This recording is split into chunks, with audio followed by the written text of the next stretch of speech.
Salutations chers amis.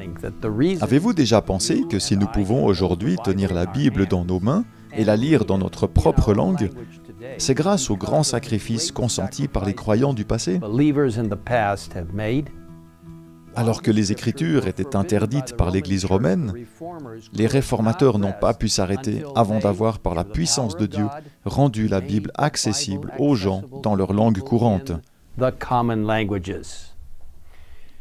Alors que Martin Luther a fourni une Bible au peuple allemand en traduisant les Écritures en allemand, William Tyndale a été poussé par l'Esprit de Dieu à faire de même pour le monde anglophone. Plus de 200 ans auparavant, la Bible de Wycliffe avait été traduite à partir de textes latins qui contenaient de nombreuses erreurs. En outre, le coût des copies manuscrites était si élevé que seules les personnes très riches pouvaient se les offrir. En 1516, Erasme, théologien hollandais, publia son célèbre Nouveau Testament en grec, qui servira de base à Martin Luther et à William Tyndale pour produire des traductions de la Bible, respectivement en allemand et en anglais. Tyndale était un étudiant assidu, un linguiste doué et un chercheur avide de vérité. Il apprit l'Évangile en lisant le Nouveau Testament d'Erasme en grec et prêcha sans crainte ses convictions, exigeant que toutes les doctrines soient vérifiées selon les Écritures. Sa prédication suscita un grand intérêt et de nombreuses personnes acceptèrent la vérité. Cependant, les prêtres étaient sur le qui-vive et dès que Tyndale quittait une région, il tentait de détruire son œuvre et souvent y parvenait. « Que faire » s'écriait-il. « Pendant que je sème en un lieu, l'ennemi ravage le champ que je viens de quitter. Je ne puis être partout à la fois. » Puis, réalisant quelque chose d'important, il déclara « Oh, si les chrétiens avaient en leur langue la Sainte Écriture, ils pourraient eux-mêmes résister aux sophistes. Sans la Bible, il est impossible d'affermir les laïcs dans la vérité. »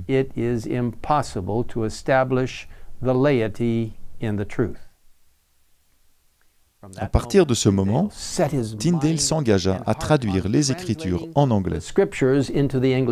Déterminé à aider les gens à connaître la vérité par eux-mêmes, il se mit sérieusement au travail en commençant par le Nouveau Testament. Un professeur catholique lui dit « Mieux vaut être sans les lois de Dieu que sans celles du pape. » À quoi Tyndale répliqua « Je brave le pape et toutes ses lois, et si Dieu m'accorde la vie, je veux qu'avant peu, un valet de ferme qui conduit sa charrue ait les Écritures une meilleure connaissance de vous. »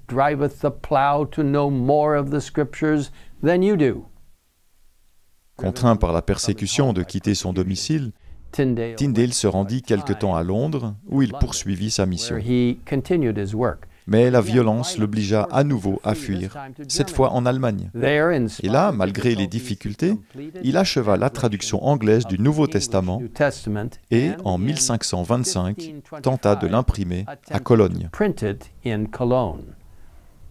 Malheureusement, juste après le début de l'impression, l'imprimerie fut attaquée et Tyndale dut s'enfuir dans la ville de Worms avec la traduction du Nouveau Testament partiellement imprimée.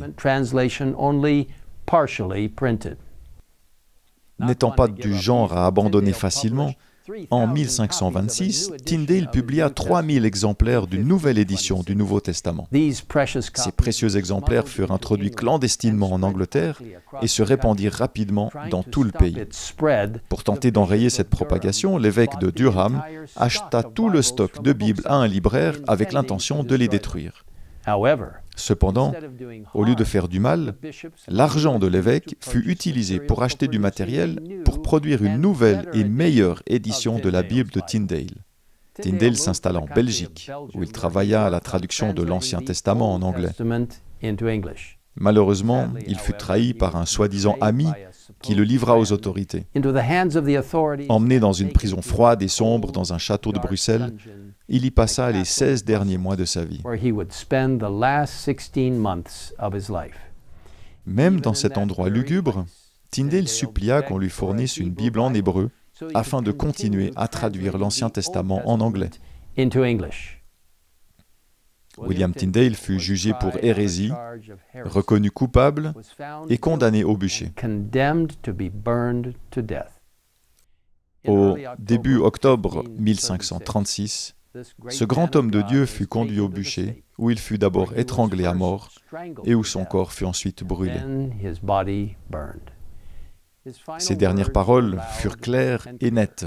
« Ô Seigneur, ouvre les yeux du roi d'Angleterre. » Les prières du martyr ne furent exaucées que 3 ans plus tard, lorsqu'en 1539, le roi Henri VIII autorisa l'introduction de la Bible dans toutes les églises locales d'Angleterre. Bien que sa vie ait été interrompue à l'âge de 42 ans, le travail de traduction minutieuse de William Tyndale eut un impact considérable. C'est la première Bible anglaise à s'inspirer directement des textes hébreux et grecs, et la première traduction anglaise à tirer parti de l'imprimerie. Sa traduction fut utilisée pour ce que l'on a appelé la Grande Bible et la Bible des évêques, toutes deux autorisées par l'Église d'Angleterre. Les 47 érudits qui produisirent la version King James en 1611 s'inspirèrent largement de l'œuvre originale de Tyndale. Selon une estimation, le Nouveau Testament de la version King James est composé à 83% des mots de Tyndale et l'Ancien Testament à 76%. Dieu a utilisé cet homme de manière puissante pour répandre sa parole dans les pays anglophones du monde entier. Et cette parole a encore aujourd'hui un très grand impact. Le texte d'Apocalypse 2, verset 10, peut vraiment s'appliquer à la vie de William Tyndale et à tous ceux qui seront fidèles jusqu'à la fin. N'aie pas peur des souffrances qui t'attendent. Voici, le diable va jeter plusieurs d'entre vous en prison pour vous tenter, et vous connaîtrez la détresse. Sois fidèle jusqu'à la mort, et je te donnerai la vie comme prix de ta victoire. Si vous souhaitez en savoir plus sur ce grand réformateur qu'était William Tyndale, je vous invite à télécharger dès aujourd'hui votre copie gratuite du livre « La tragédie des siècles » sur le site indiqué sur votre écran. Prenons un moment pour remercier le Seigneur pour William Tyndale et d'autres comme lui, qui étaient prêts à tout donner, y compris leur propre vie, pour que les gens puissent avoir la précieuse parole de Dieu dans leur propre langue.